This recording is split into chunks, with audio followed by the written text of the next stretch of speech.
the name thing, it's crazy how that's such a big thing. When you're a little bit, when you have a cool name where like it's almost like a gang mentality. It is. And I mean, he literally says here, they had no unit identity. So guess what? He's going to pick that identity, call them the hardcore, call them the Recondo. He's going to give them that identity and give them something to latch onto. And he goes even further. So he talks about how in the past when he was with another unit, they had this greeting between officers and enlisted guys. And the officer would say airborne and the enlisted guy would say all the way. So the airborne, all the way. And so now these guys are in Vietnam. And it's a little bit different. It's a little bit harder. So now, and this is going back to the book, when a soldier saluted an officer, he said, "Hardcore Recondo, sir." And when the officer responded, it was with a heartfelt, "No fucking slack." And I mean, it doesn't get any better than that. And as a matter of fact, when this is one of the most fired up things, when I retired from the SEAL teams, the guys that ran the land warfare training, so like the most miserable, hard training out in the Imperial Valley of California where it's 120 degrees and you're humping through the desert and it's just completely hardcore. And the training was miserable and tough and realistic and badass. And when I left, those guys from the land warfare group gave me a shotgun. And on the shotgun was engraved, "No fucking slack." So you picture these guys walking around. It's like you just said, you're talking about unit identity and they give them this name, but now they're walking around and every time they see each other, they're saying "Hardcore Recondo, no fucking slack." And I don't care. That's a mantra. You know, that becomes a mantra. That becomes what you say. And that doesn't take much for what you say to start to become what you believe. Yeah. And so I love that. And when we work with companies, depending on how long we're working with them for, we'll sit down and we'll have them come up with a mission statement. Yeah. And then we'll come up with some kind of a mantra and I'll tell them this story about no fucking slack. And, like what is going to make you think that way? Because that's what I used to say at land warfare.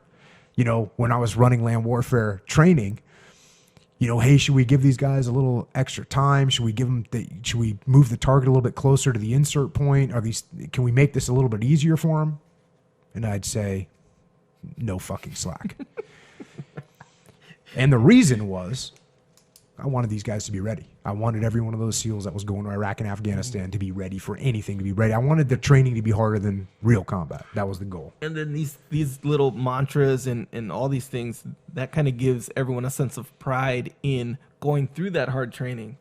For sure. To ultimately result in being ready. Right. So for them to take pride and enjoyment in that hard training because of these little tiny things, that makes it just that much more effective. Yeah. The whole situation. It's completely true.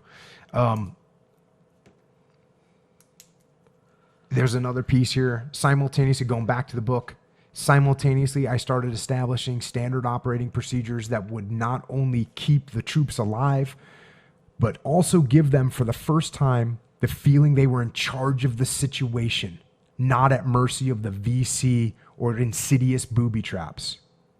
So think about that. This idea that you're on the defense all the time and you're constantly like waiting to get blown up or waiting to get mortared or waiting to take a sniper round. That's a horrible, horrible feeling. Being on the receiving end of that stuff is horrible because you don't have control over it. So then they started slowly putting things together to go on the offensive. Standard operating procedures included such things as every officer having to read Mao's Little Red Book. So this was kind of the communist way. And he wanted all the officers to know and understand that. Because how can you beat an enemy if you don't know what they're thinking?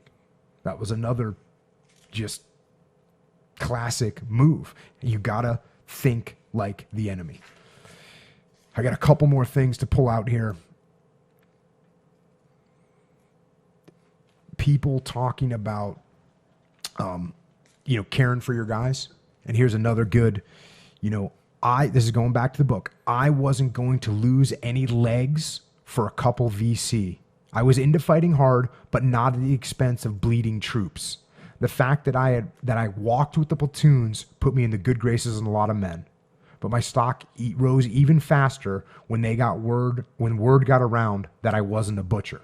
So even though he was hardcore and he was saying no fucking slack, what he talked about earlier in that paragraph is if he found one of the young officers was doing something that was careless, that could put guys at risk of running into booby traps, or that didn't have a good return, he'd fire that guy. He would literally just fire the guy. And so the guys realized, oh, okay, this guy's hardcore, but guess what? He cares about us. Mm-hmm. And that is huge. Mm-hmm. And another piece, and this is kind of going back to what we just said. All the 439 really needed was a good kick in the ass, which included creating or bringing in leaders who cared for their men and giving the men some sense of real purpose. Mm-hmm. Wow. Wow.